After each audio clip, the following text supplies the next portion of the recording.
sejam bem-vindos ao nosso canal Grupo de Reflexão Bíblica São Jerônimo. Hoje vamos meditar a oração a partir de um ensinamento de Jesus no Evangelho de Mateus, evangelho que a Igreja hoje nos propõe na liturgia da palavra. Como vocês podem ver na citação aqui ao meu lado, Jesus começa falando da oração usando 3 verbos que indicam 3 ações, 3 atitudes do homem e da mulher de fé. A primeira atitude é caracterizada pelo verbo pedir. Esse verbo já diz uma certa constância na nossa oração. Muitas vezes todos nós os apresentamos diante do Senhor individualmente ou na oração em comunidade, como a celebração da missa, por exemplo, e apresentamos as nossas preces, os nossos pedidos. Essa oração, na qual nós pedimos por alguma coisa, ela tem um sentido importante. Porque, de certa forma, estamos colocando a nossa vida, a partir daquele aspecto particular, nas mãos de Deus. Todavia, ela carrega também um perigo. Porque é muito fácil que nós caiamos no hábito de desenvolver uma oração que é pretensiosa. Ou seja, pedimos a Deus e exigimos que Ele responda exatamente como nós pedimos.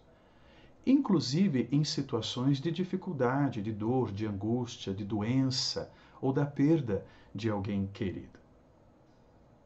Essa perspectiva, essa atitude pretensiosa, ela precisa ser revista, porque em vez de nos ajudar a crescer na intimidade com o Senhor, ela vai reforçando uma atitude nossa que não corresponde com o Evangelho.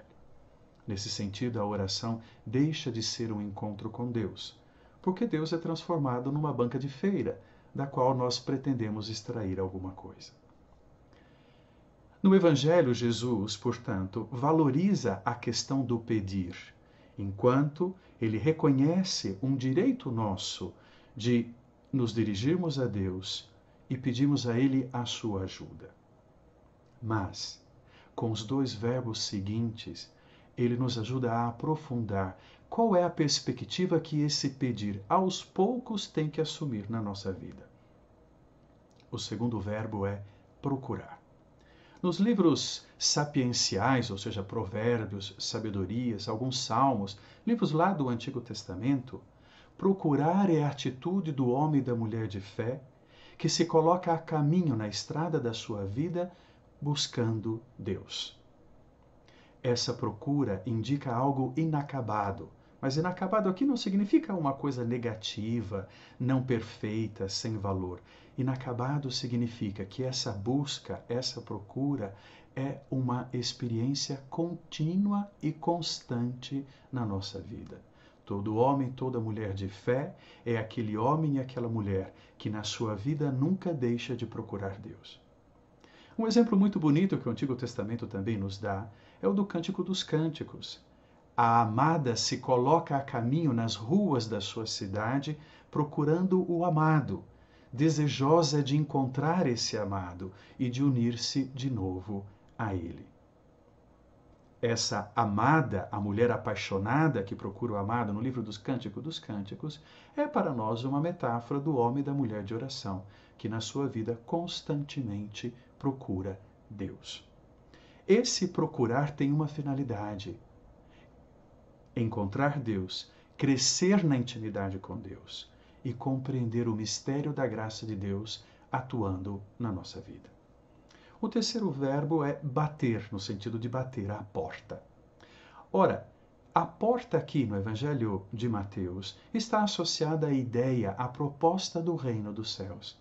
É Jesus mesmo, no Evangelho de Mateus, a nos falar da importância de ter a coragem de atravessar a porta estreita, que não é a porta mais fácil, mas é a porta que nos leva para dentro do reino dos céus. Ou seja, é a porta que nos conduz sempre mais para aquela intimidade com Deus e participação na sua vida por meio da sua graça. Bater na porta, portanto, significa também continuar aquela procura e busca da qual nós já falamos, que nos leva a aprofundar o mistério de Deus na nossa vida, que se traduz na proposta do reino dos céus.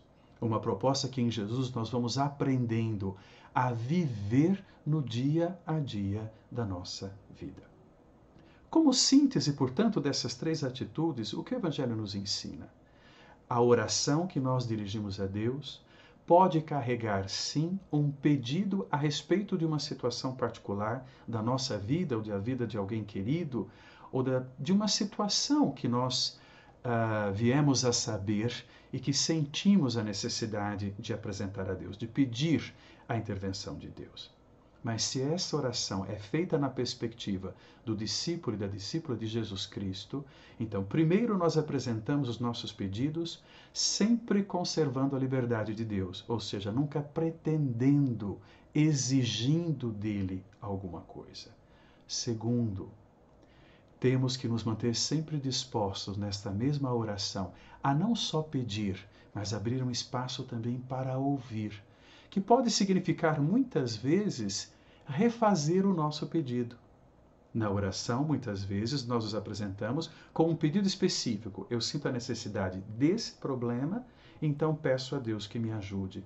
Mas se abre um espaço para a escuta, posso chegar a entender que aquele problema é sim um problema e que precisa encontrar uma solução.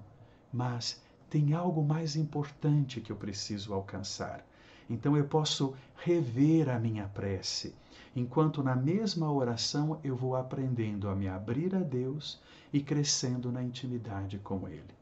Pode ser que aquele problema que eu levei para a oração não encontre a resposta na oração, mas na oração eu posso descobrir outra coisa que me faz muito mais filho e filha de Deus. No trecho do Evangelho de hoje ainda temos duas coisas importantes. Nos versículos 9 e 10 e 11 também, o evangelista faz uma comparação aí com a questão do pai humano que responde ao filho, seja o pai bondoso, que é sempre atento às necessidades do filho, seja até mesmo o pai, o homem mau, que faz o mal para os outros, mas que tem uma certa atenção para com o seu filho. Ora, se o homem, que apesar de ser mau, consegue fazer um bem, por que Deus não responderia a uma necessidade nossa?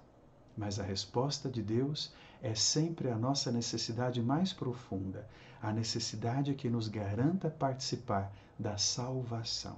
Então Deus não resolve todos os nossos problemas, mas responde sempre às nossas orações, exercendo uma força salvadora em nossas vidas, que nos transforma em pessoas melhores, em seres humanos melhores. Por isso é que o Evangelho de hoje se conclui dizendo: tudo quanto quereis que os outros vos façam, fazeis também a eles. É um outro modo de dizer o mandamento do amor ao próximo, amar ao próximo como a ti mesmo. Essa oração, portanto, na qual nós começamos apresentando a nossa vida, inclusive dificuldades e angústias, para Deus, se transforma num movimento de busca contínuo de Deus. Enquanto respirarmos, estamos nessa busca, que nos leva a bater na porta, ou seja, aceitar o desafio do Evangelho da porta estreita, para então nos direcionar para o reino dos céus, conscientes de que Deus sempre responde de acordo com aquilo que realmente precisamos. Mas nesse processo de quem reza e recebe o dom da resposta, nós vamos de fato nos transformando e aprendendo a amar, nos tornando, portanto, a mão estendida de Deus na vida daquele que se encontra em necessidade. Seja uma necessidade material, precariedade da vida, falta do que comer, seja uma necessidade moral, o apoio para quem se sente desamparado, seja qualquer tipo de necessidade que exija de nós um ato de generosidade, de contribuição, de amor para com o próximo. É uma oração, portanto, que parte da nossa vida, entregue nas mãos de Deus, que Deus responde abençoando e nos concedendo as suas graças, e que nessa resposta nos capacita para sermos generosos para com o outro.